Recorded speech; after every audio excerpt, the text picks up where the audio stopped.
오늘은 그리스도의 기쁨에 대한 얘기를 나누기 전에 잠깐 머리를 식히는 의미에서 숫자를 가지고 한 가지 문제를 풀어보도록 하겠습니다.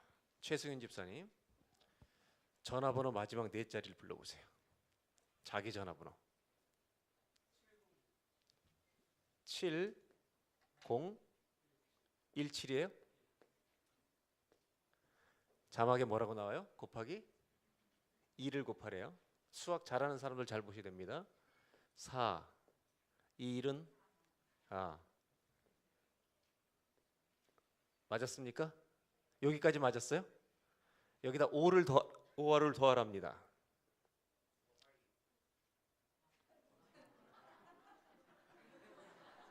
누구예요 지금? 누가 이렇게 방해를 하는 거예요? 자, 그러면 얼마가 나와요? 1, 4, 0, 3, 9예요? 그럼 여기다 곱하기 얼마예요? 1, 4, 0, 3, 9 곱하기 50을 하겠습니다. 얼마 써야 돼요? 9 쓰면 돼요? 맞죠? 잘 보세요. 그 다음에 얼마 써야 돼요? 그 다음에 이렇게 되네요. 여기다가 얼마를 또 더하래요? 1764. 1 얼마예요? 그 다음에 최승현 집사님의 출생 연도 1900이죠? 73을 빼래요. 빼는 거죠? 예. 그러면 1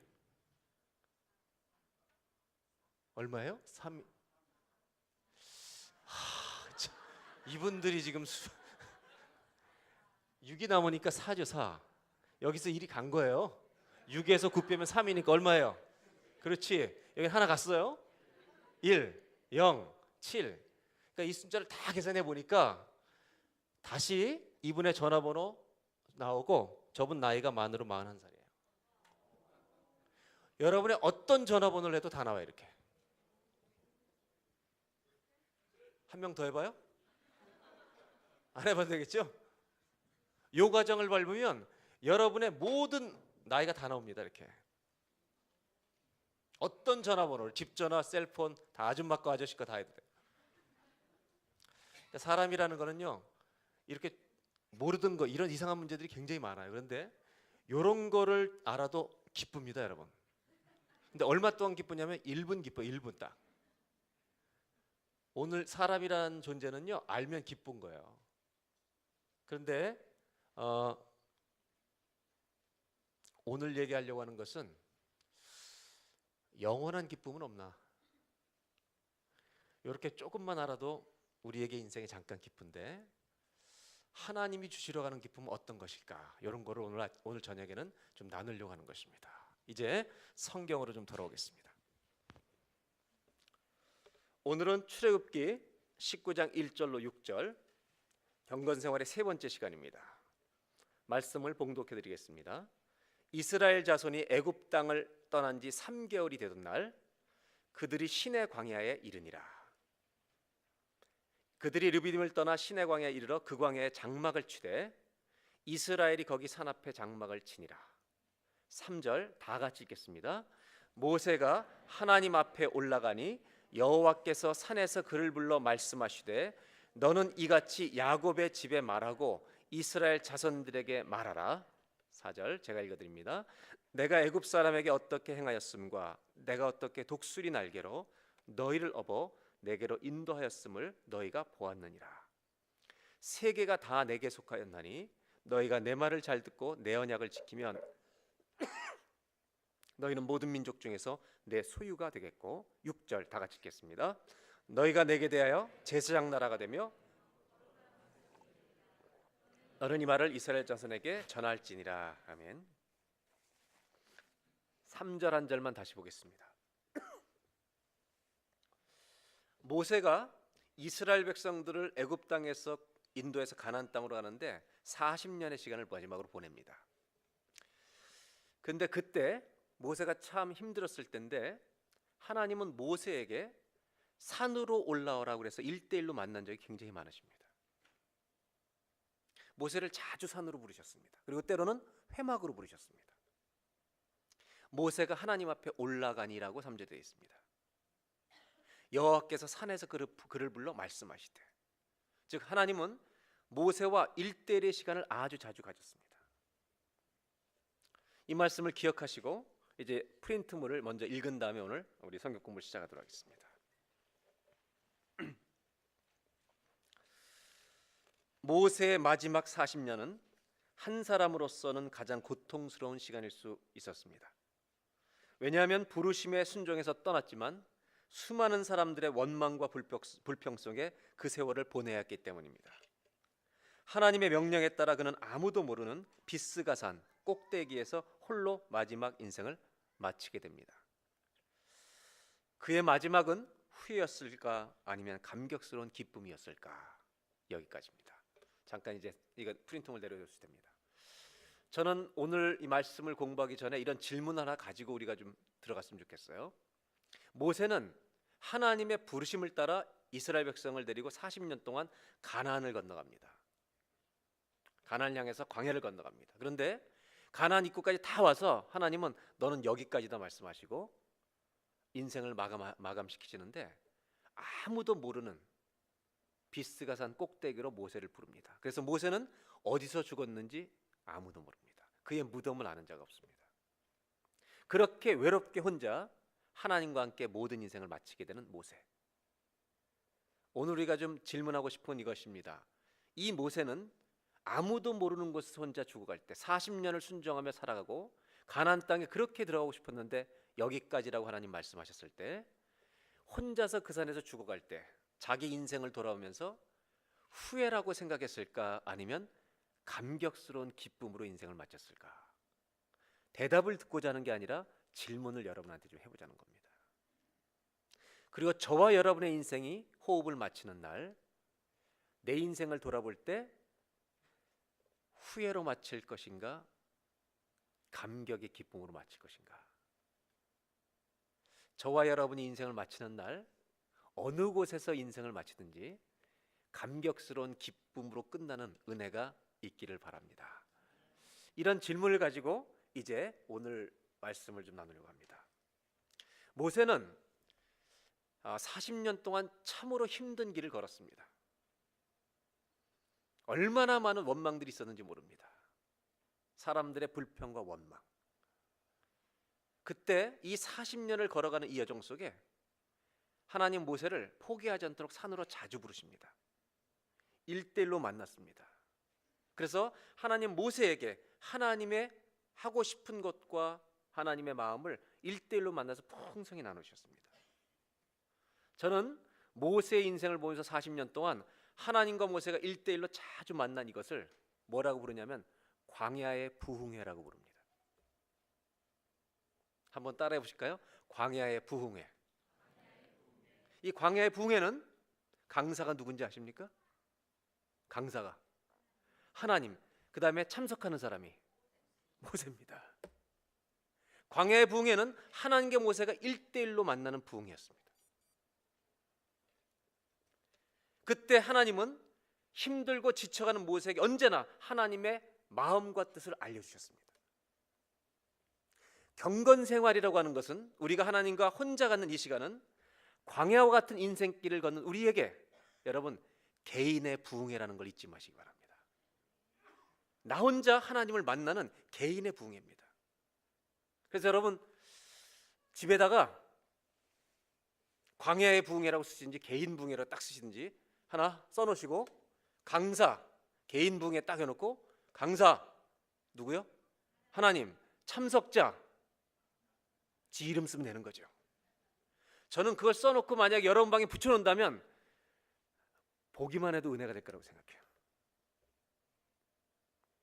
경건생활이라고 하는 것은 지금 말씀드리고 있는 4주 동안의 경건생활은 한마디로 말하면 하나님과 내가 1대1로 주님과 나만이 만나는 나 혼자 주님을 다 독차지하는 개인의 부흥회라는 걸 잊지 마시기 바랍니다. 저는 그래서 그리스도인들이 누려야 되는, 세상 사람들이, 하나님을 알지 못하는 사람들이 누리는 기쁨들도 많이 있지만 그리스도인이, 우리가 크리스찬으로서 누려야 되는 기쁨 중에 하나가 뭐냐 하면 하나님이 원하시는 것이 무엇인지를 알게 되는 것, 이것이 저와 여러분에게 기쁨이 될 줄로 믿습니다. 이것이 기쁨이라는 겁니다. 하나님과 나와의 1대1의 개인의 부흥회를 통해서 이런 일은 자주 일어나게 될 것입니다. 제가 우리 교회 예배당 여기 입당하기 전에 다녔던 만 5년의 기간을 우리는 광야교회라고 부릅니다. 광야 시절 어디 가서 예배를 드려도 하나님의 임재를 사모하고 간절했고, 힘들기는 참 힘들었지만 은혜 가운데 5년을 지냈습니다. 교육부가 너무 어려워가지고 그 5년 중에 저희가 비전센터라고 뉴웨스트민스터에서 조그만, 지금 샬롬을 말한 이 공간에서 새벽 기도를 하면서 하나님께서 특별한 소원을 주셔서 40일 동안 우리가 성전 부지를 달라고 좀 기도해야 되겠다. 그래서 40일 특별 새벽 기도를 하였습니다. 그때 기도 제목이 뭐였냐면 약속의 땅을 주옵소서.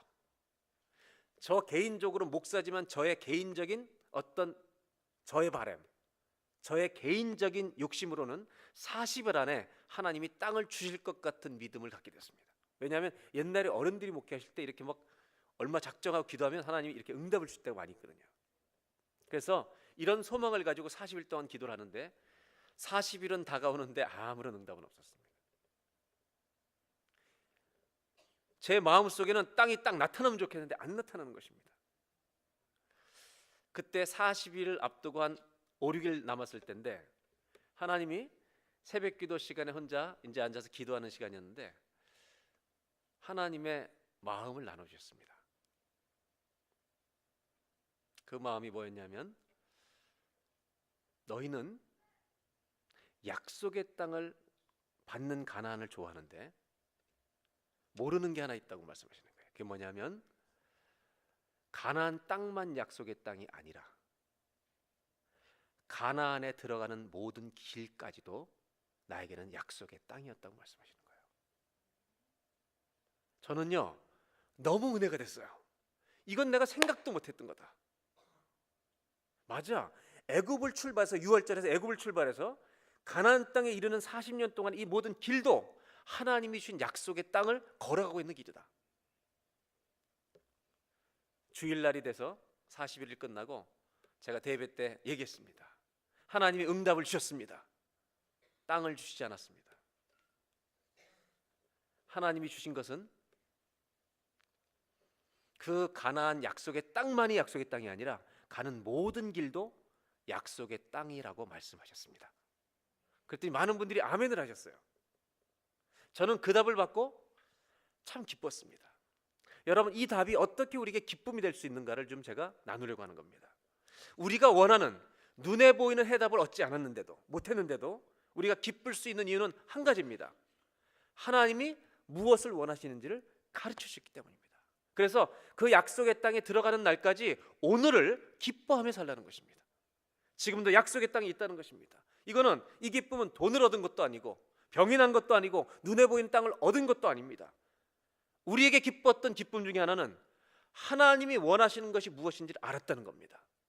예수 믿는 사람의 기쁨은 하나님의 뜻대로 살아가는 것, 하나님이 원하시는 걸 무엇인지 알아서 하나님의 뜻대로 살아가는 것을 아는 것이, 그렇게 살아가는 삶 자체가 저와 여러분의 인생에 기쁨이 된다는 것을 잊지 마시기를 바랍니다. 모세는 그렇게 힘든 40년의 광야길을 걸을 때 정말로 중간에 포기하고 싶은 일도 많았지만 하나님이 그를 산으로 부르셔서 하나님의 마음과 하나님의 생각을 나눠주시는 개인의 부흥회를 아주 자주 하십니다. 그 힘이 아니었다면 40년의 길을 중간에 얼마든지 포기할 수 있었습니다. 디카이즈라고 하는 사람이 있는데 우리가 이거를 좀 이해하는 게 좋겠습니다. 왜 하나님이 원하시는 것을 우리가 아는 것이 그렇게 중요할까? 하나님이 원하시는 것을 아는 것이 신앙인들, 그리스도인들 왜 그렇게 중요한 것이고 이것이 왜 기쁨일까? 이 디카이즈라는 사람은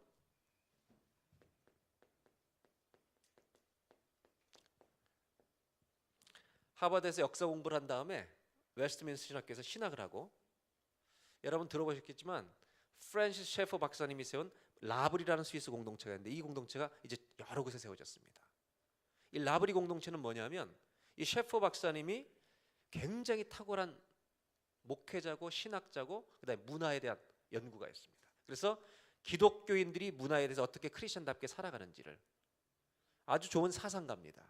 근데 이분이 라브리 공동체를 다 스위스다 이제 투자 세웠는데, 모금을 받아서. 근데 이분이 했던 가장 중요한 일은, 이 세상에는 기독교에 대해서 궁금한데 물을 데가 없는 거예요. 그래서 그런 사람들이 언제나 와서 묵을 수 있고, 거기서 있는 사람들의, 크리스찬들에게 질문을 하면 대답해 줄 수 있는, 신앙에 대해서 기독교에서 묻는, 그래서 심지어 스님도 오고 여러 사람들이 오는 공동체인데, 그 공동체를 세웠는데, 이 딕 하이즈가 그 랍에서 일하다가 지금은 미국에 있는 랍에서 일하고 있는 사람입니다. 이 사람이 무슨 얘기를 했냐면, 기독교가 역사 가운데 실수한 크리스찬들이, 교회라고 하는 공동체가, 크리스찬들이, 기독교가 역사 속에서 실수한 치명적인 실수가 두 가지가 있다는 겁니다. 치명적인 실수가 두 가지인데, 넘버 원이 뭐냐면, 하나님의 진리를 중요하게 여기는 것이 아니라 사람들이 많이 모이는 숫자를 중요하게 여기다 보니까 진리를 놓고 어떤 문제든 자꾸 세상과 타협하는 일들을 해왔다는 겁니다. 그래서 기독교인다운 맛을 자꾸 잃어버려가는 이런 실수를 역사 속에서 수없이 자주 반복하며 되풀이왔다는 것입니다.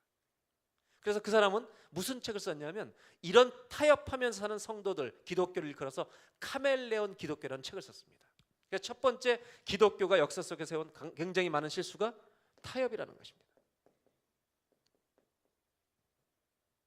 괜찮아, 그렇게 살아도 돼, 무조건 사람들을 어깨에서 무조건 그냥 놔두는 거죠. 기준이 없는 거죠.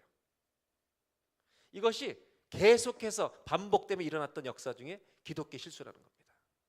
두 번째는 뭐냐면,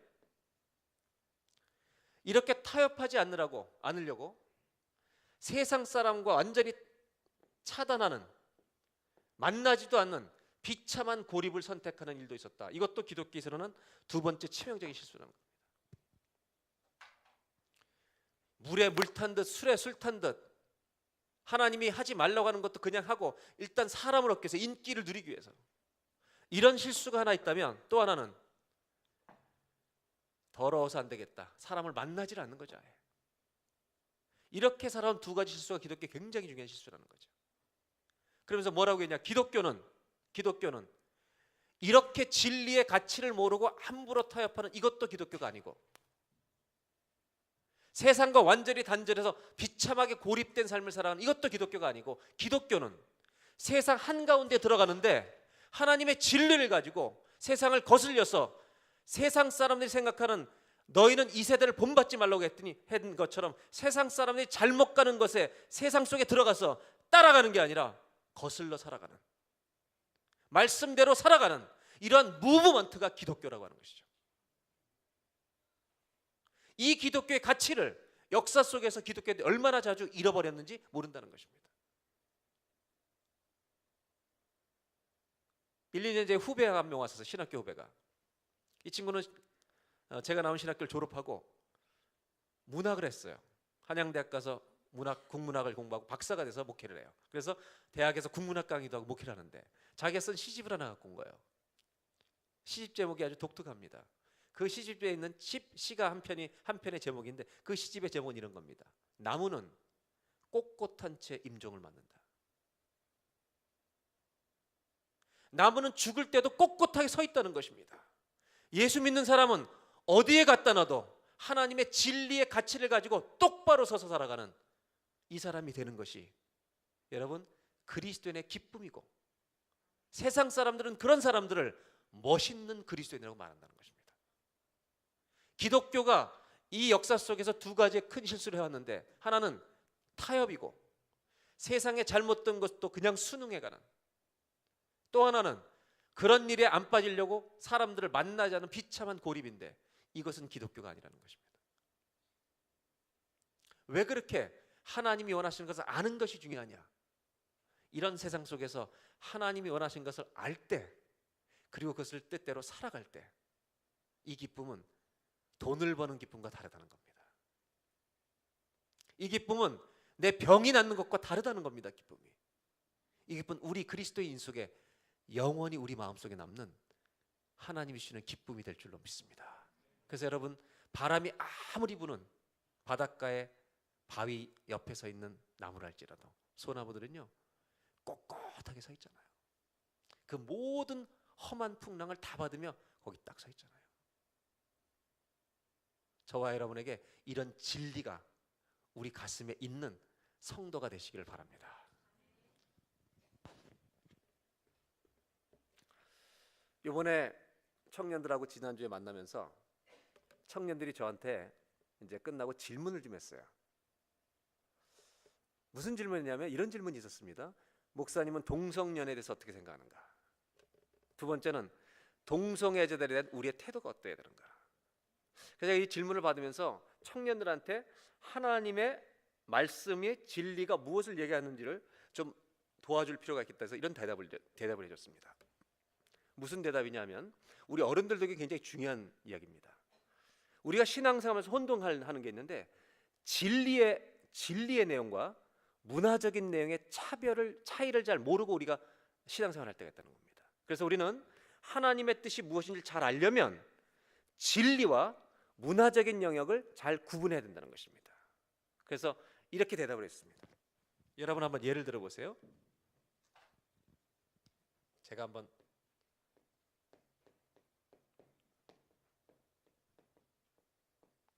예수님이 제자들의 발을 씻겨주시면서 너희도 이렇게 하라 그러셨어요. 그러면 여러분 발을 씻겨주시는 예수님은 섬기라 그런 거예요. 섬기는 것 이것은 진리인데요. 발을 씻겨주는 행동은 진리예요, 문화예요? 잘 대답하셔야 돼요. 발을 씻기라는 말은 서로 섬겨주라는 말이에요. 섬김은 진리예요. 기독교가 붙들어야 되는. 근데 발을 씻겨주는 행위 있잖아요, 행동. 이거는 진리의 영역이에요, 문화적인 영역이에요. 문화적인 영역이죠. 무슨 얘기냐면 중동 사람들은 샌들을 신고 다니잖아.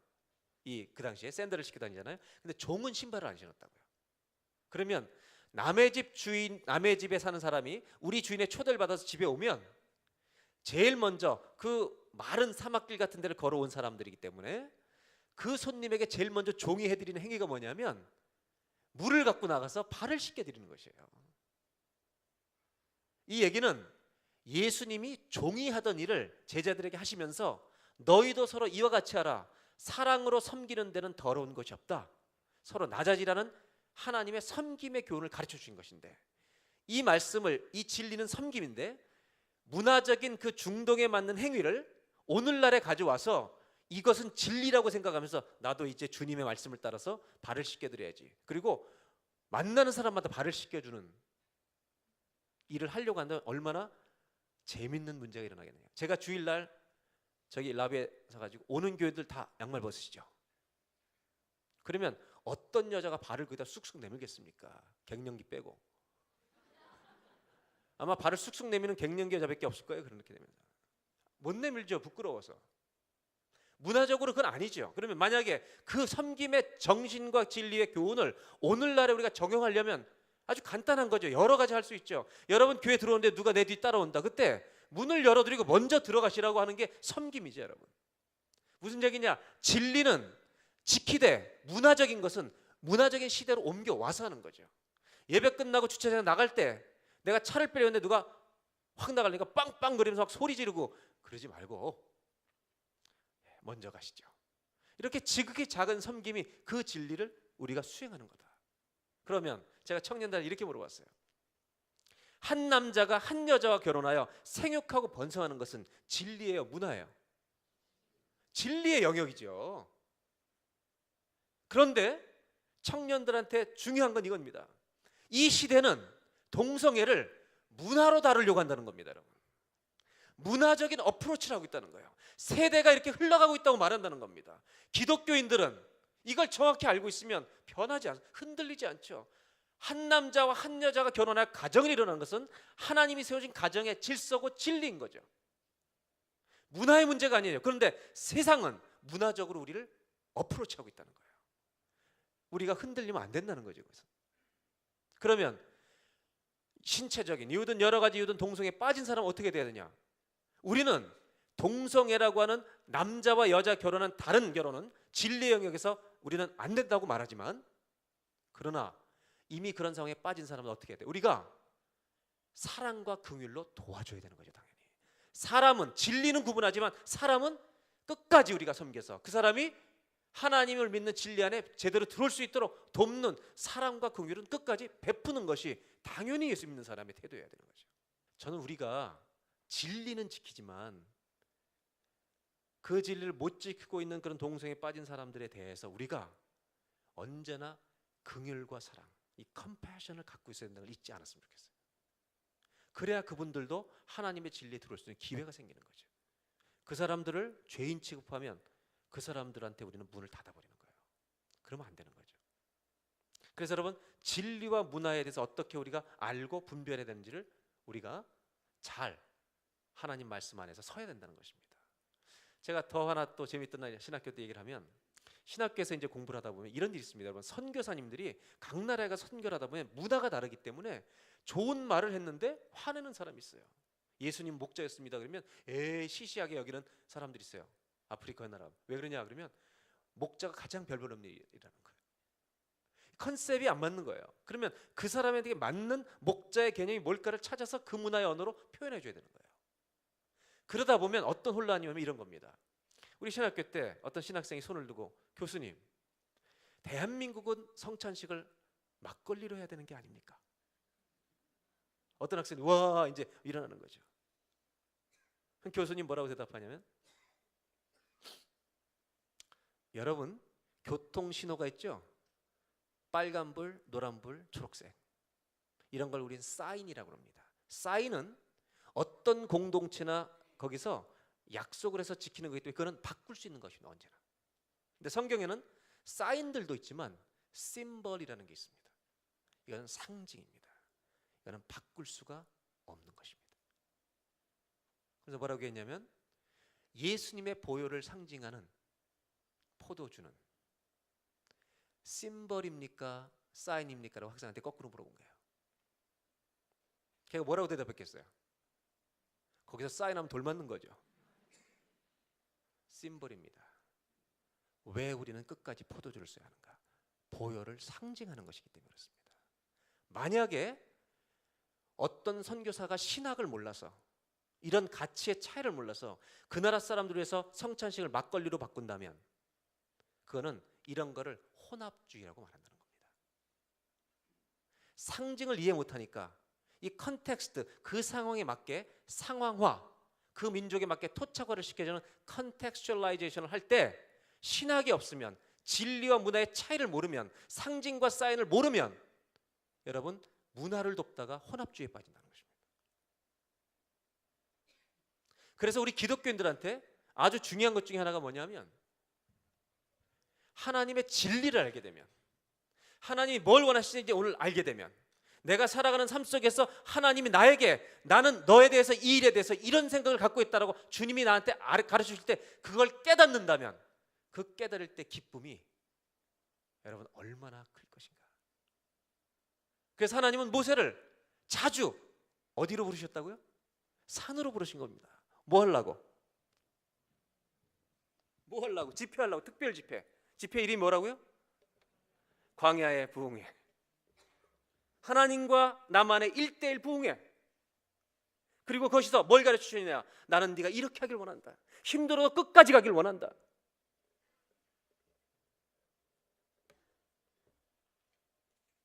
기독교는 세상 속에서 하나님이 인도하시는 삶을 살아가고자 애쓰는 믿음의 공동체를 기독교라고 말하는 것입니다. 이런 가치 혼란의 유혹, 비참한 고립된 종교의 이런 선택을 피하며 살아갈 수 있는 길은 오직 한 가지, 이 세상 가운데서 내가 오늘 벌어진 일 가운데 하나님이 무엇을 원하시는지를 알게 되는 것, 거기에만 이 두 가지 문제로부터 떠나는 유일한 길이 있다는 것입니다. 이것이 저와 여러분의 인생에도 기쁨이 되기를 바랍니다. 모세는 세상이라는 이 40년의 광야를 지나면서 이 두 가지 위험에 직면할 수밖에 없었습니다. 왜 광야에서 우리를 고생시키냐? 왜 여기서 우리를 죽게 하느냐? 왜 홍해 바다를 우리를 불렀느냐? 애굽에 장지가 없어 여기 나와서 죽게 하느냐? 이런 원망을 들을 때마다 얼마나 모세도 포기하고 싶었겠습니까? 내가 왜 이 길을 계속 가야 되나? 더 나아가서는 저런 인간들은 정말 만나고 싶지도 않다. 그런데 모세는 하나님이 자주 불러내신 겁니다. 산으로. 하나님의 마음을 계속 나눠주신 겁니다. 민수기에 보면 무리바에서 여러분 기억나시잖아요. 하도 백성들이 원망하니까 반석에서 물을 내라고 할 때 하나님 명령하시자는 지팡이로 2번 쳐버렸잖아요. 그때 하나님이 뭐라 그랬어요? 네가 화를 드러냈은즉 너는 가나안에 못 들어가고 모압 땅에서 죽을 것이라고. 여러분, 모세는 이런 원망을 듣을 때 화가 나서 그렇게 했었는데 하나님이 그 말했을 때 모세는 얼마나 속이 상했을까, 인간적으로는. 그런데 여러분, 모세가 어떻게 했는지 아십니까? 그때 모세는 기도합니다. 너는 가나안에 못 들어간다고 얘기했을 때 모세는 기도합니다. 여러분. 뭐라고 기도했는지 모세의 기도를 잠깐 보겠습니다. 민수기 27장 16절 17절. 모든 여호와 모든 육체의 생명이 하나님이시여, 원하건대 내가 죽어도 한 사람을 내 다음에 이 회중 가운데 지도자로 세워서. 17절. 그로 그들 앞에 출입하며 그들을 인도하여 출입하게 하사 나는 여기서 죽지만 이 여호와의 회중이 목자 없는 양과 같이 되지 않게 하옵소서. 모세는요, 그렇게 원망하는 사람들이 있는데도 불구하고 그 모세는 광야의 부흥회를 통해서 하나님이 무엇을 원하시는지를 알고 있었기 때문에 자기가 가나안에 못 들어가고 죽는다 할지라도 하나님 지도자를 다시 세워서 이들이 목자 없는 양처럼 되지 않도록 가나안의 끝까지 다 들어갈 수 있도록 도와달라고 기도하는 아름다운 마음을 가졌다는 것입니다. 모세의 마음 안에 이 길에 대한 확신이 흔들리지 않았습니다. 이런 마음이 어디서부터 부어졌느냐? 1대1의 부흥회입니다. 하나님과 모세가 1대1로 단둘이 만났던 광야의 부흥회, 개인의 부흥회, 이렇게 표현할 수 있죠.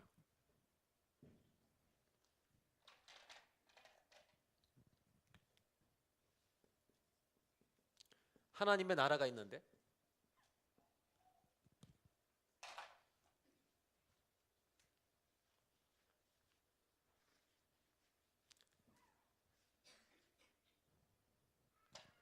지금 이 백성들이 이 길을 가고 있는 겁니다.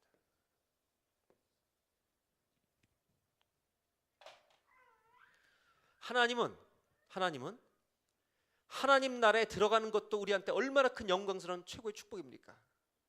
근데 하나님은 뭘 알기 원하시냐면 하나님이 원하시는 것을 매일 인생의 순간에서 우리가 알아간다는 것은 하나님 나라에 들어가게 되는 것을 기쁨으로만 생각하지 말고 내 인생 가운데 오늘의 길이 하나님 나라로 들어가는 여정에 있다는 것을 매일 기뻐하는 삶을 살아가기를 주님은 원하시기 때문에 오늘 하나님이 원하시는 것이 무엇인지를 우리에게 가르쳐 주시는 것입니다.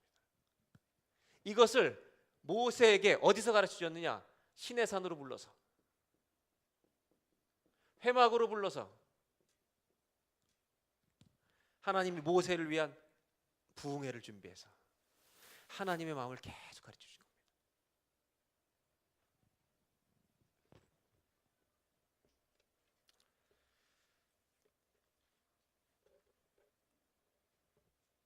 여러분, 이 하나님 나라에 들어가는 것도 큰 기쁨이지만 그 나라를 향해서 오늘 내가 걷고 있다는 것은 여러분, 우리가 이 땅에서 매일 누려야 되는 또 하나의 기쁨인 줄로 믿습니다. 이 기쁨은 세상이 알 수도 없고 구할 수도 없는 것입니다. 경건 생활의 축복이 무엇인가? 저는 이렇게 생각합니다. 세상이 차려주는 바벨론의 화려한 음식 같은 유혹이 매일 우리 앞에 옵니다. 선악과처럼 보암직도 하고 먹음직화하는 우리를 넘어뜨리는 죄악의 유혹이 매일 우리 앞에 옵니다.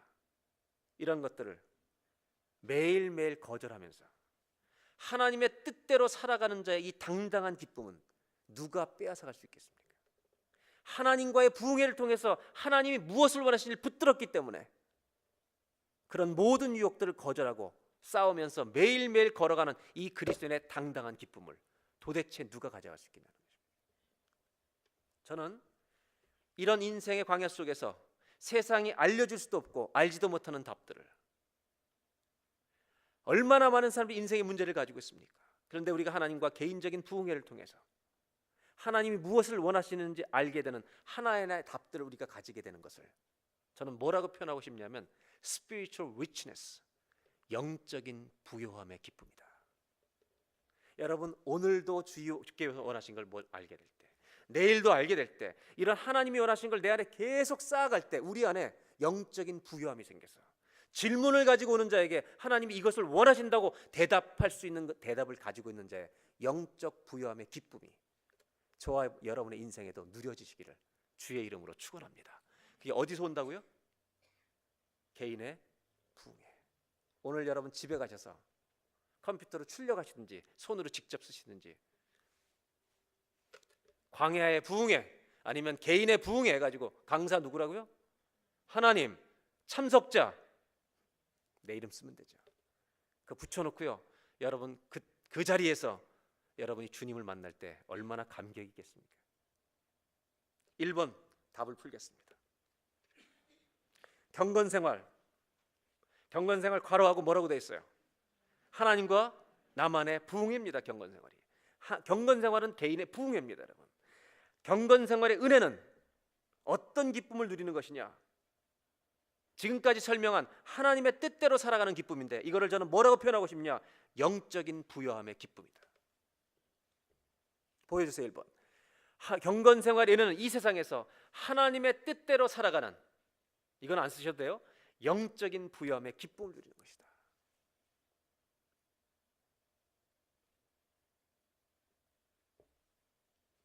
우리를 혼동케 하는 수많은 일들과 질문들 앞에 지혜롭게 사는 길은 과연 뭐냐? 하나님이 주시는 지혜, 하나님이 주시는 답을 가지고 사는 것이 가장 지혜로운 길이 아닌가.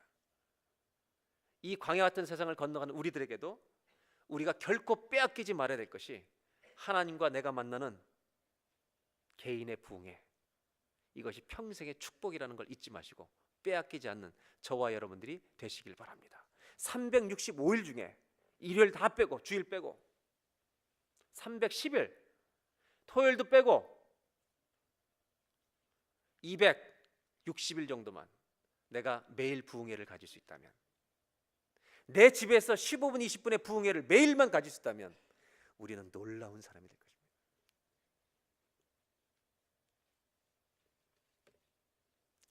예수 믿는 사람들이 가져야 될 소중한 기쁨 중에 하나가 하나님의 뜻대로 살아가는 기쁨이라는 것을 오늘 명심하시고 잊지 않는 저와 여러분들이 되시길 바랍니다. 두 번째 이제 나누려 가는 것이 있습니다. 모세는요, 광야 얘기를 좀 할게요. 모세는 수많은 불평 속에 40년을 삽니다. 우리가 첫 번째 경건 생활을 공부하면서 1번은 왜 경건 생활이 중요한가? 2번은 광야, 이거는 지금 주님과 만나는 고독, 빈들의 광야라고 말씀드렸죠. 이 경건 생활이죠. 이 광야는 사람들에게 힘을 공급하는 자리라는 것이죠.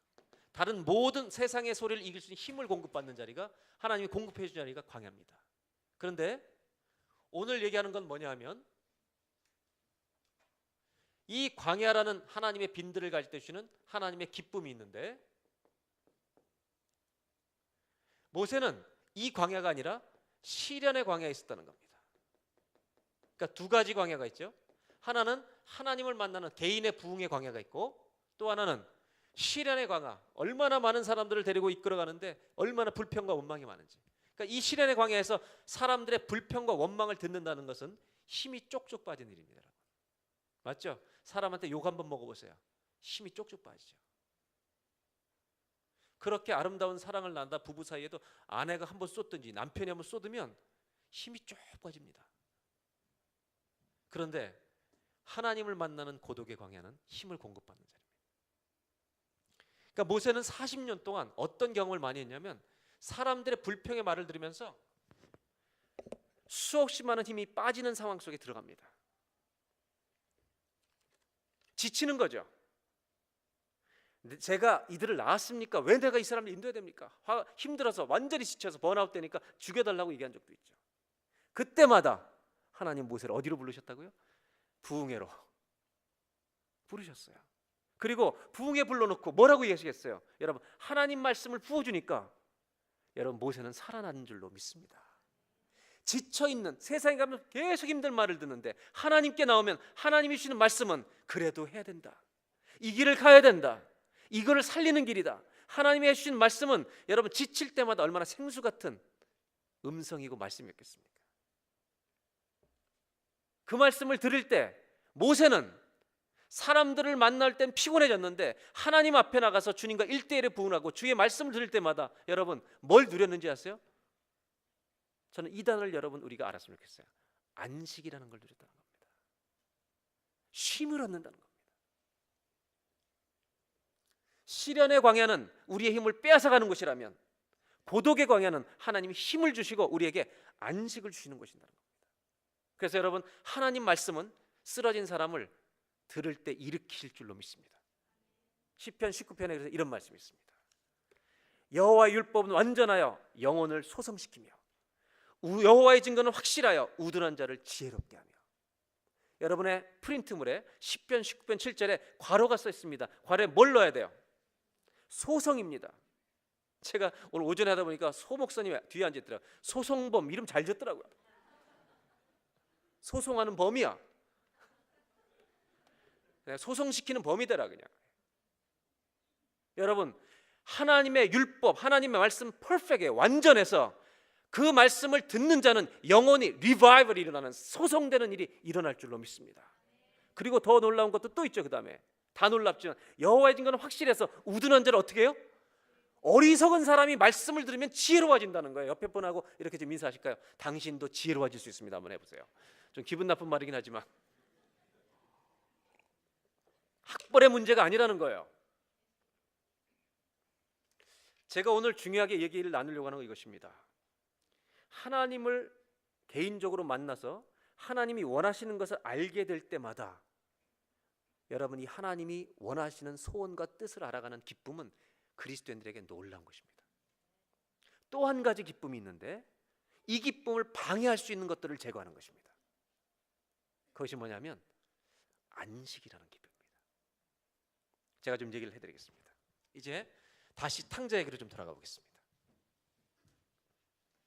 우리가 시작할 때 탕자로 시작했잖아요.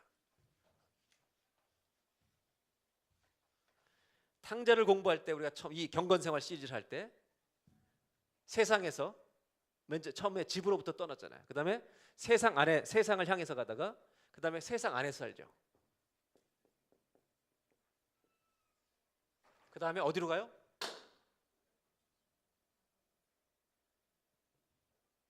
세상 안에서 자기가 죽게 된 걸 알고 어디로? 집으로. 그 다음에 아버지 집 안에서.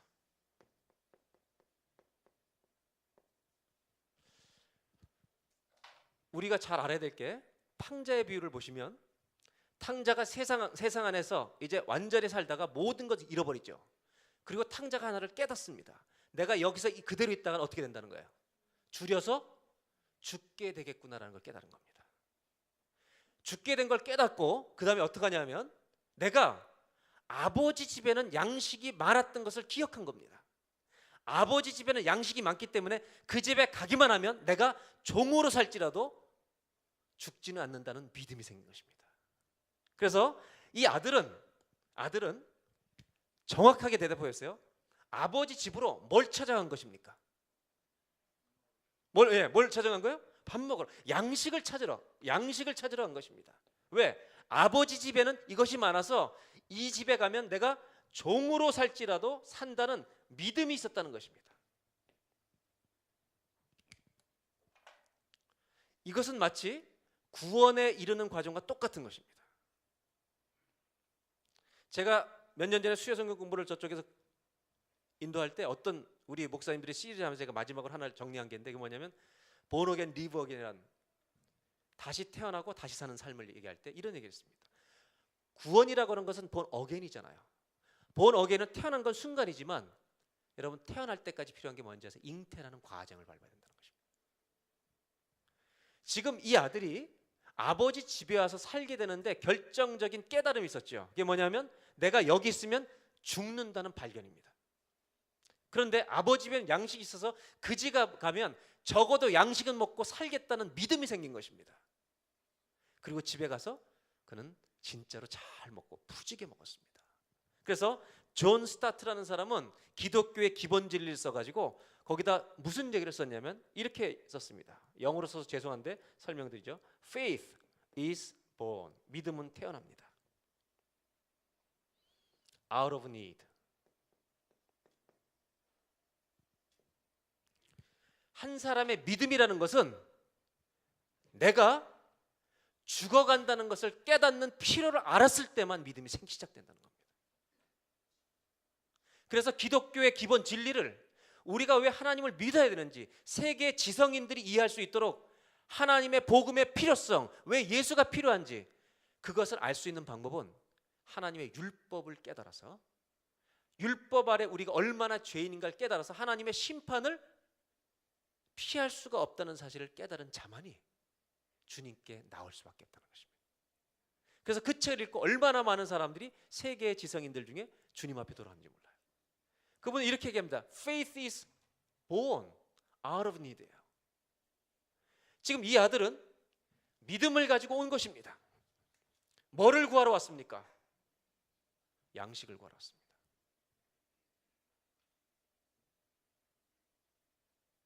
자기는 종이 되어도 좋사오니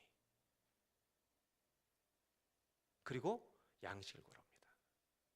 그런데 이 아들의 믿음은 아버지를 만나는 순간 양식을 구하러 왔던 이 아들의 믿음은 다 산산조각이 납니다. 왜 그런지 아십니까? 이 아버지를 집에 와서 딱 만나는데 우리가 믿음으로 하나님께 나가면 하나님은 이러한 것을 받을 자격이 없는 우리들에게, 종이 되겠다는 아들에게, 생각할 수 없는 받을 자격이 없는 우리에게 주시는 은혜의 선물을 가지고 덤벼드시는 분입니다. 자기는 양식만 받으면 감사했는데 아버지는 양식만 주시지 않았다는 겁니다. 아버지는 그 아들을 껴안고, 이 아들을 껴안고 가락지를 띄워주고 신발을 신겨주고 제일 좋은 옷을 갖다 입히는, 자기 같은 죄인을 이렇게 대해주시면 안 되는데, 양식만 필요해서 살려고 믿음으로 왔는데, 종이 되어도 좋았는데 종이 아니라고, 내 자녀라고. 그의 믿음의 기대를 다 산산조각 내시고 상상할 수 없는 하나님의 은혜의 선물을 준비해서 그에게 다시 다 입혀주고 자녀의 자리로 회복시켰다는 것입니다. 음식을 먹고 싶어서 갔는데 이 아들은 은혜라는 것을 공급받습니다. 저는 이 아버지가 이 아들을 안아서 같이 울면서 이 모든 것을 회복시켜 줄 때 이 아들이 얻은 선물이 안식이라는 것입니다. 여러분, 사람들이 안식하지 못하는 이유에 대해서 제가 얘기를 드리려고 합니다. 안식하지 못하는 이유는 자기의 과거의 문제가 해결되지 않았기 때문입니다. 해결되지 않은 평생의 내 문제가 나를 힘들게 하는 겁니다. 이 문제가 해결되지 않으면 안식할 수 없습니다. 그러나 아버지 안에 들어가면 이 모든 것이 내려지는 겁니다.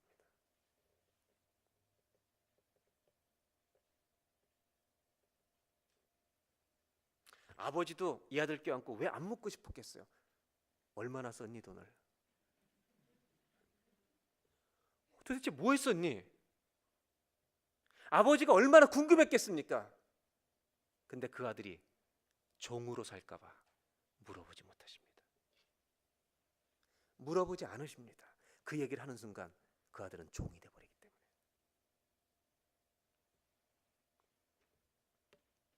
물을 필요가 없으십니다. 왜냐하면 그 아들의 죄를 위해서, 우리의 과거의 문제를 위해서 예수님이 십자가에서 대가를 지불해 주셨기 때문입니다. 사람은 하나님 아버지의 십자가의 사랑 안에서만 안식이 될 수 있다는 것입니다.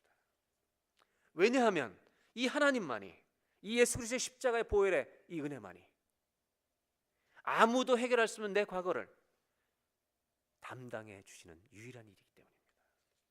경건 생활이라고 하는 것, 하나님과 1대1의 부흥회 안에는 내 모든 죄짐을 담당해 주신, 내 모든 과거의 죄를 소멸해 주신 하나님의 은혜를 만나는 안식이, 개인의 부흥회, 경건 생활, 여러분 우리가 주님을 만날 때 일어나서 누릴 수 있는 기쁨 중에 하나라는 것을 잊지 않는 저와 여러분들이 되시길 바랍니다. 이제 우리들의 삶의 자리로 좀 더 가보려고 합니다. 우리가 경건 생활에 들어갈 때 이런 일이 일어날 것입니다. 베드로가 예수님을 3번 부인했습니다. 그는 다시 고기를 잡으러 갑니다. 예수님은 베드로에게 또 찾아오십니다. 그리고 예수님은 베드로와 1대1의 부흥회를 하십니다.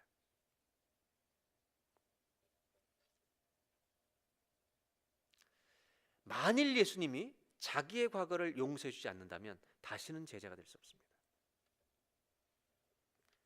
예수님이 하신 말씀은 놀랍습니다. 3번이나 부인한 베드로에게 너 내 양을 쳐주지 않겠느냐, 내 양을 맡아서 돌봐주지 않겠느냐. 나 같은 사람한테 이런 일을 다시 맡기시다니. 여러분 무슨 얘기를 하는지 아십니까? 베드로의 안식은 여기서 시작되는 것입니다. 더 깊이 얘기한다면 베드로의 안식은 예수님이 십자가에 피 흘려 죽으시는 곳에서 시작된 것입니다. 그가 찔림은 우리의 허물을 인하며 그가 상함은 우리의 죄악을 인함이라. 그가 징계를 받음으로 우리가 평화를 누리고, 저는 이 단어를 안식으로 보는 것입니다. 그가 징계를 당하심으로 우리의 모든 과거로부터 우리가 안식할 수 있는, 과거로부터 다 나와서 자유함을 얻을 수 있는 평화를 누리게 된다는 것. 그가 채찍에 맞음으로 우리가 나음을 받아서 하나님의 일을 다시 할 수 있는 사명을 감당할 수 있는 사람이 되었다는 것. 우리가 안식을 누린다는 것은 용서를 받는 것입니다. 과거의 문제에 붙들리는 사람에게 1대1의 부흥회, 광야의 부흥회, 이 경건 생활은 내 모든 과거에서 떠나게 하시는, 하나님의 자유를 주시는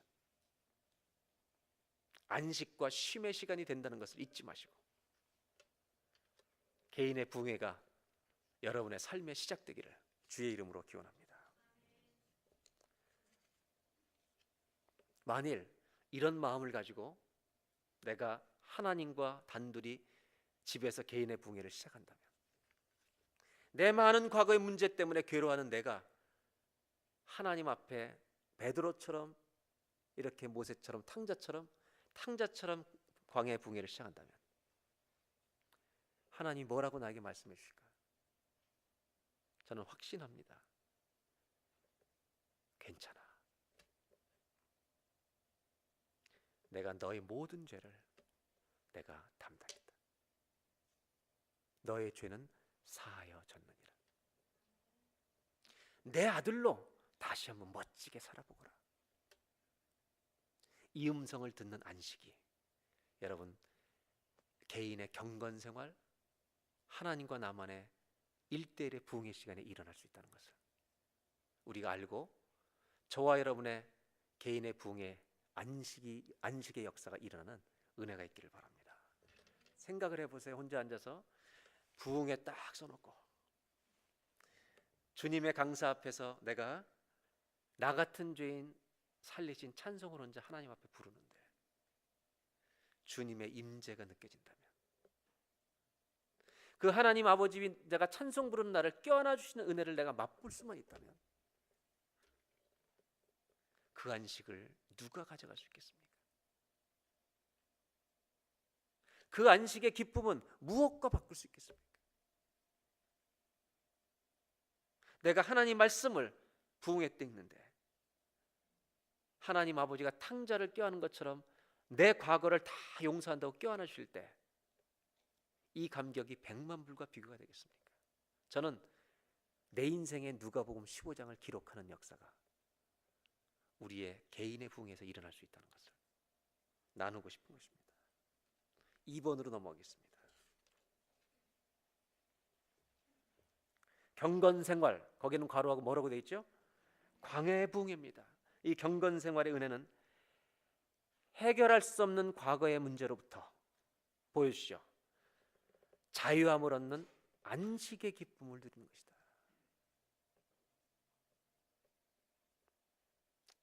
사랑하는 여러분, 안식하고 계십니까? 주님 안에서 안식이 있으십니까? 안식은 용서를 받은 사람만 누릴 수 있는 것입니다. 두 번째로 성경이 보여주는 것은 하나님과 1대1로 경건생활 광야의 부흥회 속에 들어가는 사람에게 주시는 은혜는 내가 해결할 수 없는 과거의 문제로부터 자유함을 얻는 이 안식과 쉼의 기쁨, 이것을 누리게 되는 것인데, 그래서 예수님이 이렇게 말씀하셨죠. 애통하는 자는 복이 있나니 저희가 위로를 받을 것이며 저는 그 위로가 안식이라고 생각하는 것입니다. 그런데 여러분 잘 기억하십시오.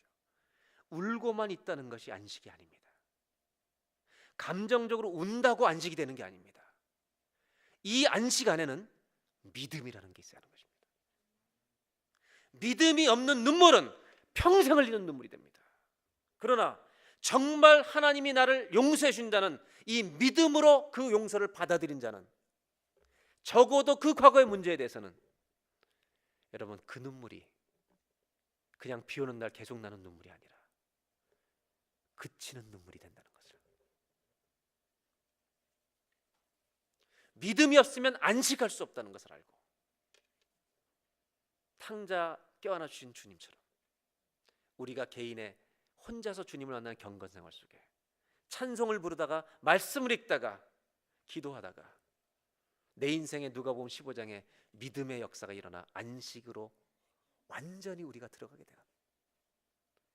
정말 주 안에서 자유한 저와 여러분들이 되시기를 주의 이름으로 간절히 축원합니다. 이것이 너무나 놀라운 경건생활의 기쁨이라는 것입니다. 제가 왜 이렇게 경건생활을 강조하는지 여러분 좀 이해를 해주시면 좋겠습니다. 이것은 제가 감히 말씀드렸지만 기독교 유산 중에 너무나 중요한 유산인데 다 빼앗겨 버렸다는 것입니다. 이 시간은 하나님만이 행하시는 일들이 우리 안에 일어날 수 있는 시간이기 때문에, 내 영혼이 소송케 되는 역사를 누리는 시간이기 때문에, 경건생활을 통해서 나를 안아주시는 하나님을 체험하는 시간이기 때문에 우리가 1년에 365일 중에 개인의 부흥회를 자주 여는 은혜가 있기를 간절히 부탁드립니다. 마지막 하나를 더 나누겠습니다. 경건생활의 축복에 대해 또 하나의 기쁨을 나누고 싶은 것입니다. 그것은 뭐냐면 고난과 관계된 것입니다. 여러분 모세의 40년은 시련의 광야를 건너야 되는 고난의 시간이었습니다. 그 엄청난 많은 고통이 있는데도 포기하고 싶은 그런 상황이 많이 오는데도 좌절하지 않았던 이유는 하나님이 산으로 자꾸 부르신 것입니다. 그 불런에서 하나님이 원하시는 소원을 가르쳐 주실 뿐만 아니라 하나님은 모세의 손을 꼭 붙드시고 내가 너와 평생 같이 갈 거라는 약속을 해주시는 겁니다. 시몬느 베유라는 여자가 있습니다. 이 시몬느 베유는 기독교인들에게 많이 알려져 있지는 않습니다. 불꽃 같은 여자로 알려져 있는 프랑스 여자입니다. 1909년도에 태어나서 34세의 일기로 인생을 마칩니다. 이분은 태어날 때부터 약해서 평생토록 질병과 싸움한 사람입니다. 몸이 약했습니다.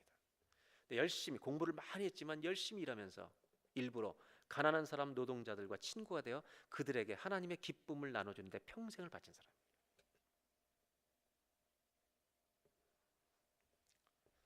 이분이 이런 말을 남겼습니다. 기독교의 위대함, 하나님을 믿는다고 하는 이 기독교의 위대함은, 이것을 단적으로 보여주는 점은 어떤 고통과 문제가 있을 때 초자연적인 방법이나 기적으로 이 고통을 없애는 것이 일어나는 것이 기독교의 위대한 점이 아니라, 기적이 일어나는 것이 기독교의 위대한 점이 아니라, 이 고통과 시련을 초자연적으로 사용한다는 점이라는 거예요. 무슨 얘기냐면, 내가 육신의 병이 걸렸을 때 병이 낫는 기적이 기독교의 위대한 것이 아니라, 그 병 앞에서 감사할 수 있는 사람이 되는 거, 그 병 앞에서, 시련 앞에서 기뻐하는 사람이 되는 거, 초자연적인 방법으로 고통을 사용할 줄 아는 믿음을 가지는 거, 이것이 기독교의 위대함이라는 것입니다. 야고보서 1장 2절에는 그래서 이렇게 말하고 있습니다. 내 형제들아, 너희가 여러 가지 시험을 당하거든 어떤 종류의 시력을 당하거든 온전히 기쁘게 여기라. 어떻게 그냥 기쁘게 여깁니까? 이유가 있다는 것입니다. 3절, 이는 너희 믿음의 시련이 인내를 만들어내는 줄 너희가 알미라. 믿음의 시련이 너를 견고하게 하는데 견고함으로 끝나는 게 아니라, 4절 다 같이 한번 읽겠습니다. 인내를 온전히 이루라. 이는 너희로 온전하고 구비하여 조금도 부족함이 없게 하려. 우리를, 이 시련이 더 하나님을 닮아가는 온전함으로 우리를 이끌어가기 때문에, 세상 사람들이 알 수 없는 신비가 우리 안에 있다는 거예요. 세상 사람들이 보지 못하는 걸 우리는 보고 있다는 거예요. 그게 뭐냐? 이게 기독교의 위대함인데, 질병이나 시련이나 이런 것을 제거하는 기적이 일어나는 게 기독교의 위대함이 아니라, 그것이 왔는데도 초자연적인 마음으로, 믿음으로 그 고통을 사용하고 있다는 것입니다.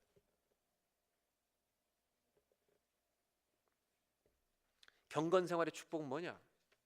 고난이 올 때 그 고난이 내 인생을 망가뜨리도록 허락하지 않는다는 것입니다. 절대로. 오히려 캄캄하고 어두운 광야 같은 고난의 한가운데 더 빛나는 하나님을 바라보게 한다는 것입니다. 그래서 하나님을 만나는 개인의 부흥회를 가지고 있는 경건 생활하는 사람에게는 깊은 인생의 원칙이 세워지는데, 그 원칙이 뭐냐? 고통이 축복이 된다는 하나님의 법칙을 가슴에 매일매일 새긴다는 것입니다. 여러분들도 잘 알고 계신 분이,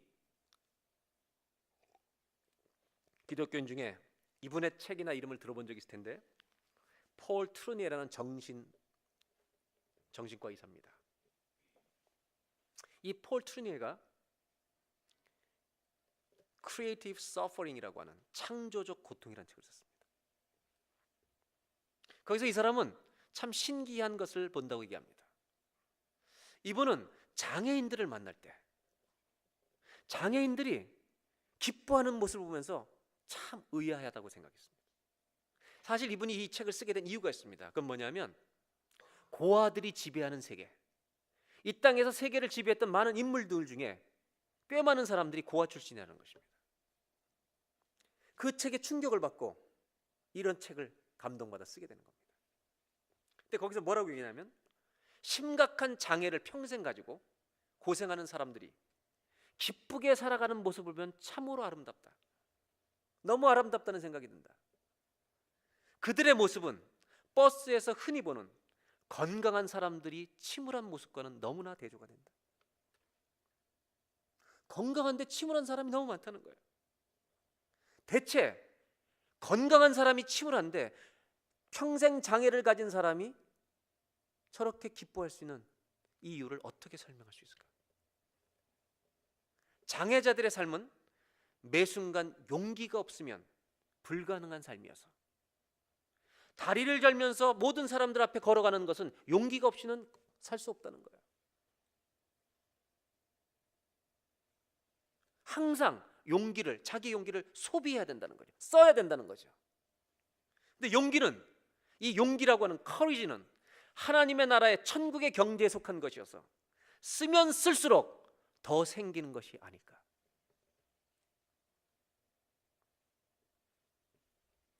이 세상에서 대단한 일을 성취한 사람들은 누구나 승리의 기쁨을 맛보게 된다고 말합니다.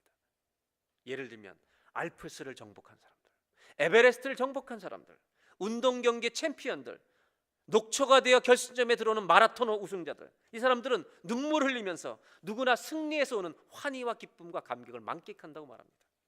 그러나 심각한 장애를 안고 살아가야 되는 사람들은 한순간의 승리는 맛볼 수 없더라도, 이 장애가 사라지는 기쁨은 맛볼 수 없더라도 매일 날마다의 삶에서 승리를 거두지 않으면 살 수가 없다는 것입니다. 그들이 어디에서 즐거움을 찾을 수 있을까? 어떤 사람은 성취를 통해서 기쁨을 되찾지만, 평생 장애를 가지고 있는 사람들은 성취에서 얻는 기쁨이 아니라 날마다 분투하는, 힘겨운 싸움을 싸우며 살아가는 이 자체에서 그는 즐거움을 찾아야 기쁨을 누릴 수 있다고 말합니다. 모세가 40년 동안 배운 것이 무엇이었을까요? 이 고난의 광야를 40년 동안 걸으면서 모세가 배운 게 무엇이었을까요? 여러분들 하나만 질문해 볼까요? 다이아몬드라는 거 아시잖아요. 다이아몬드는 뭐로부터 만들어지는지 혹시 아십니까? 여러분 상식이 있으시죠? 뭐가 다이아몬드가 돼요? 뭐예요? 석탄이죠. 석탄이 다이아몬드가 되는 겁니다. 그런데 그냥 되는 게 아니라 석탄이 이 지구의 열 속에 수백 년 동안 견디어내면 다이아몬드가 되는 것입니다. 우리가 하나님을 만나고 그분의 손에 들려져서 이 고난의 광야를 지나가면 정금같이 나오리라.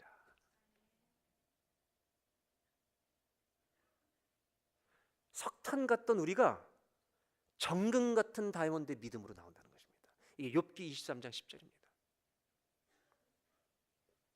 석탄이 수백 년 동안 고도의 열기를 견디게 되면 성분의 변화가 일어나는데, 세상에서 가장 견고한 다이아몬드, 어떤 것보다 강한, 아무것도 깨뜨릴 수 없는 다이아몬드가 탄생하는 것입니다.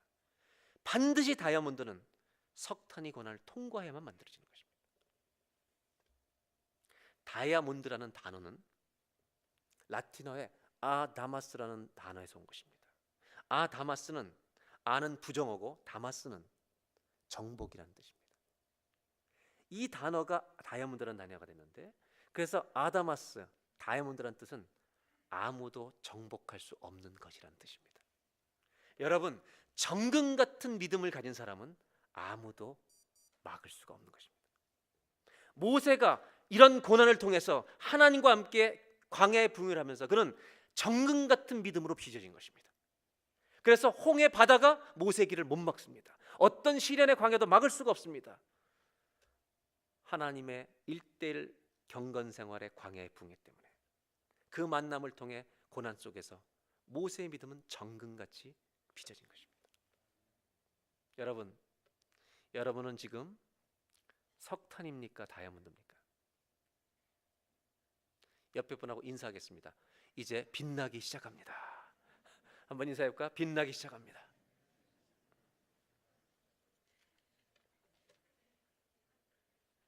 모세에게 필요했던 것은 저 고난이 많은 광야를 벗어나고 포기하는 것이 아니라 고난의 광야를 건너가는 과정 자체를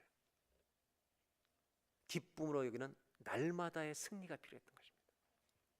광야 같은 세상을 살아가는 우리들에게도 똑같습니다. 우리에게 필요한 것은 매일의 승리라는 것입니다.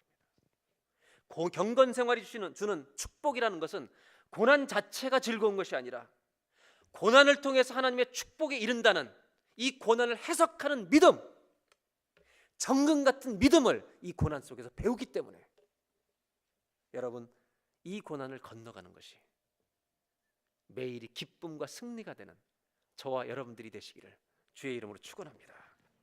이렇게 설명할 수 있습니다. 마지막으로 정리를 하면,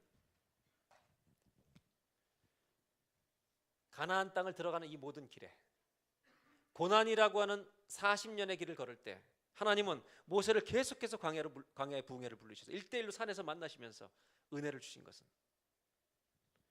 가다가 포기하지 않고 이 고난을 통해서 모세의 믿음이 다이아몬드 정금처럼 아무것도 정복할 수 없는 믿음을 가지게 돼서 이 땅에 들어가는 걸 사모할 뿐만 아니라, 나는 네가 매일매일 이 길을 걷는 것이 여기에 들어가는 것만이 기쁨이 아니라 너의 인생에 이것을 기쁨으로 여기는 매일의 승리를 가지고 살기를 원한다. 이거를 이렇게 정리하겠습니다. 예수님이 십자가에서 돌아가신 날이 무슨 요일이었어요? 성금요일이었습니다.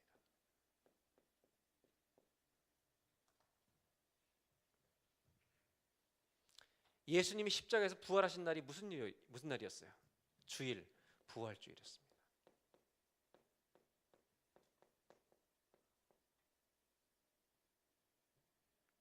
성금요일 다음에 부활절은 바로 오지 않는다는 것입니다. 성금요일 다음에 우리에게는 부활을 기다리는 어둠의 토요일이 있다는 것입니다. 이 토요일은 어두워 보입니다. 힘들어 보입니다. 그러나 기독교는 토요일이 없는 부활이 아닙니다.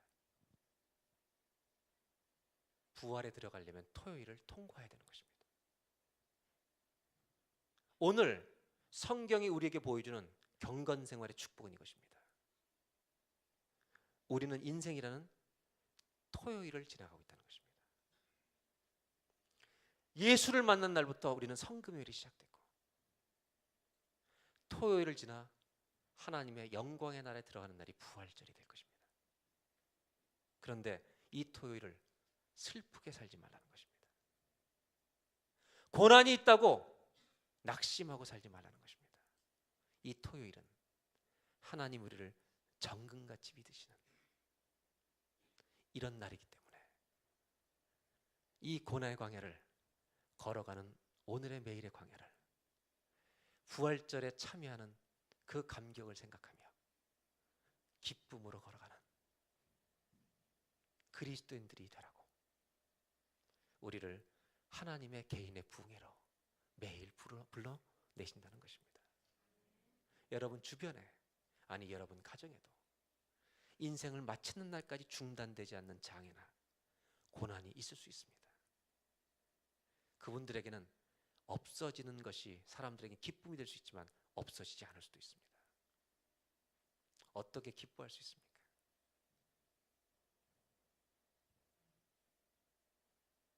내가 장애를 가졌지만, 어려움이 있지만, 죽는 날까지 해결되는 고난이 있지만 성취의 기쁨이 아니라 매일 싸워가는 용기, 이것을 기쁨으로 여길 때 저 부활절에 들어가는 감격의 크기는 얼마나 크게 될 것인지.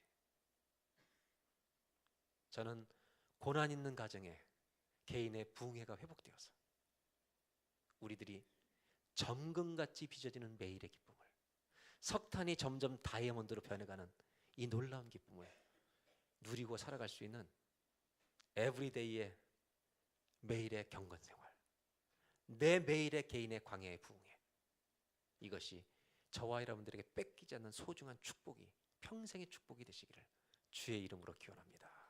3번 마지막 답을 적어볼까요? 보여주시죠. 경건생활의 은혜는 고난의 광야에서 정금 같은 믿음으로 걸어가게 하는 기쁨입니다. 저와 여러분의 인생에 토요일은 우울해야 될 날이 아니라 나를 정금처럼 빚어주시는 다이아몬드 같은 믿음으로 바꿔주시는 하나님의 날이라는 것을 기뻐하면서 부활절에 참여하게 될 영광의 감격을 기대하며 기쁨으로 살아야 될 토요일도 은혜의 날이라는 것을 잊지 마시길 바랍니다. 마지막으로 질문 하나 하겠습니다. 모세가 인생을 마치던 날 느보산 꼭대기에서 아무도 모세를 아는 자가 없고 혼자서 죽어가는데, 가족도 오지 못하고 혼자서 거기서 죽어가는데 모세의 인생의 마지막은 후회였을까요? 하나님을 위해서 살았던 감격의 기쁨이었을까요? 저는 말로 표현할 수 없는 감격이었다고 생각합니다. 이 시련의 광야를, 저 깊은 토요일을 그렇게 오래 걸어갔는데 그가 마칠 때 감격했던 이유는 딱 하나. 하나님과 단둘이 만나는 산에서의 부흥회, 거기서 공급받은 주의 힘, 하나님의 뜻, 하나님 말씀, 이것들이 그를 채웠기 때문에 저희들에게도 이것들이 채워지면 토요일이라는 인생의 광야가 매일매일 정금처럼 빚어지는 기쁨의 날이 될 줄로 믿습니다. 기도하겠습니다.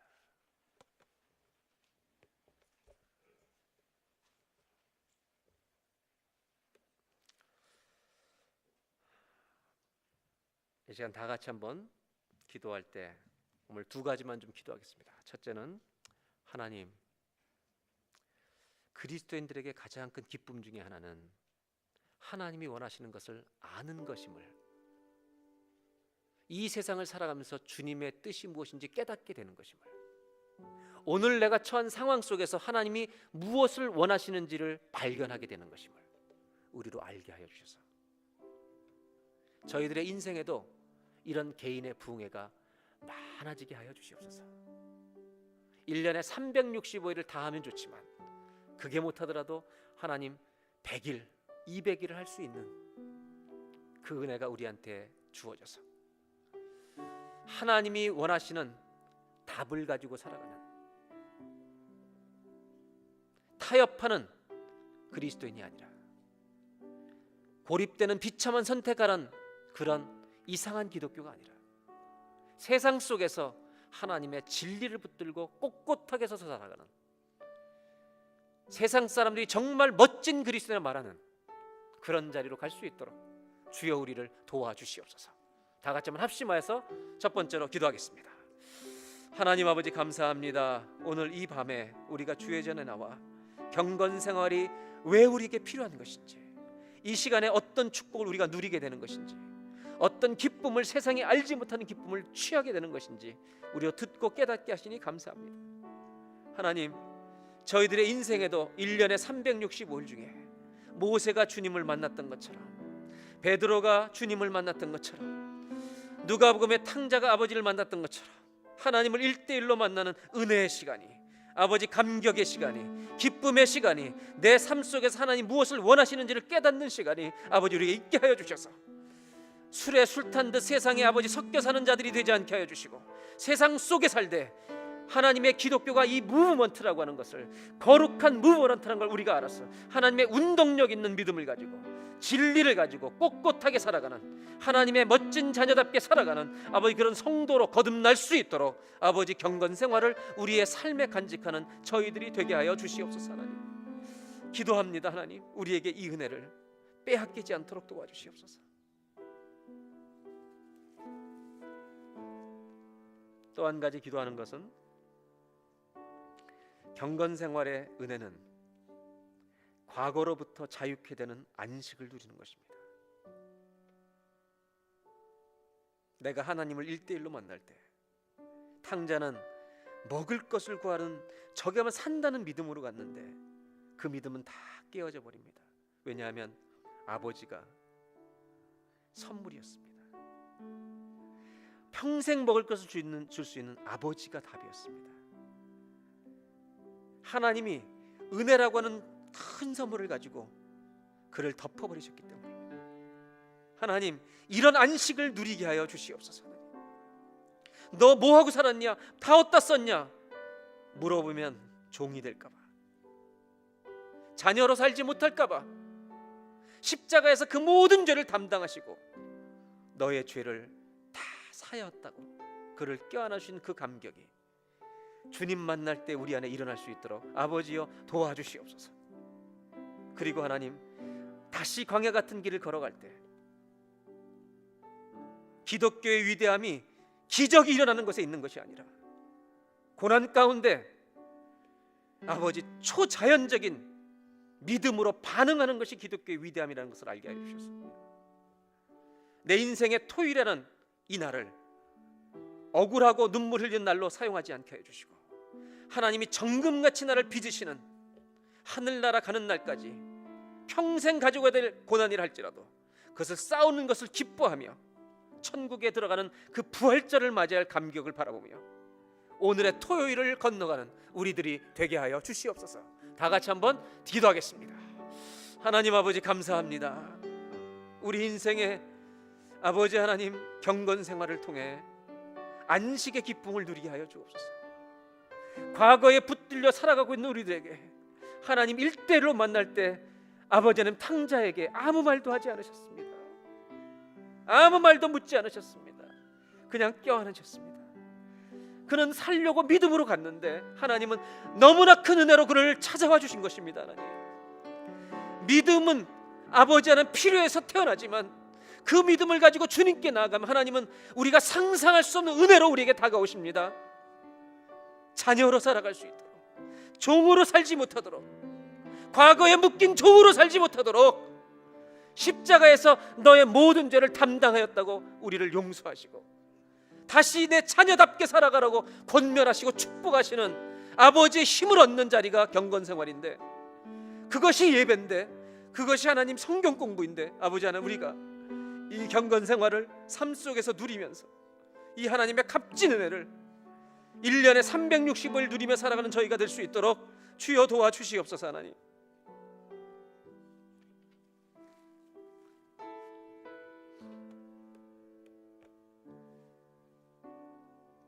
하나님 아버지, 그리스도인의 기쁨 중에 하나는 돈 버는 것보다 더 큰 기쁨은, 고난에서 벗어나는 것보다 더 큰 기쁨은 오늘 내 인생 가운데 하나님이 무엇을 원하시는지를 발견하는 것인 줄로 믿사오니 그 기쁨을 누리는 주님과의 만남이 우리 일생에 지속되게 주여 도와주시옵소서. 그래서 하나님, 영적인 부요함을 가진 기쁨을 우리가 누리는 그리스도인이 되기를 소원합니다. 하나님, 경건 생활을 가질 때 안식의 기쁨을 주실 줄로 믿습니다. 먹을 것을 아버지 집에 가면 얻을 수 있다는 믿음 때문에 달려갔는데 정말 먹을 것을 얻은 것 정도가 아니라 아버지가 그를 껴안아 버립니다. 아무것도 묻지 않으십니다. 물어보실 수가 없었습니다. 평생을 종으로 살까 봐, 과거에 묶여 살까 봐. 너의 죄는 내 십자가의 보혈에서 내가 다 담당하였느니라. 내가 찔린 것은 너의 허물을 인하며 내가 상한 것은 너의 죄악을 인함이라. 내가 십자가에 못 박혀 죽음으로 너에게 안식을 주길 원한다. 하나님, 우리가 혼자서 주님을 만나는 부흥의 시간에 이렇게 껴안아 주시기를 소원합니다. 과거에 묶인 자가 없게 하여 주시고 하나님의 십자가의 피로 모든 것을 끊어버리는 용서함의 은혜로 우리를 껴안아 주셔서 내 양을 다시 쳐달라는 주의 사명을 받는 광야의 부흥회가 우리 인생에 임하게 하여 주옵소서. 예수님이 십자가에 달려 돌아가시는 성금요일, 다시 사신 부활절, 기독교는 금요일 다음에 부활절이 오는 것이 아니라 토요일을 통과하는 것입니다. 하나님, 그 토요일을 통과하지 않고는 부활절에 들어갈 수가 없습니다.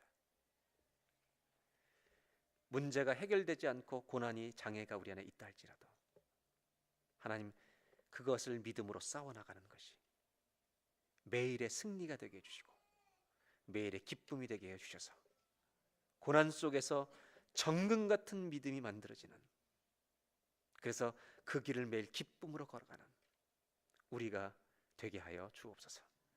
그래서 저희들의 인생의 마지막 날, 인생을 돌아보며 후회하며 땅을 치며 마무리하지 않게 해주시고 아무도 모르는 산꼭대기에서 내가 어디서 인생을 마친다 할지라도 감격의 기쁨으로 마치는 마지막 호흡 거두는 날도 광야의 부흥회가 되는 저희들의 인생을 살게 하여 주옵소서.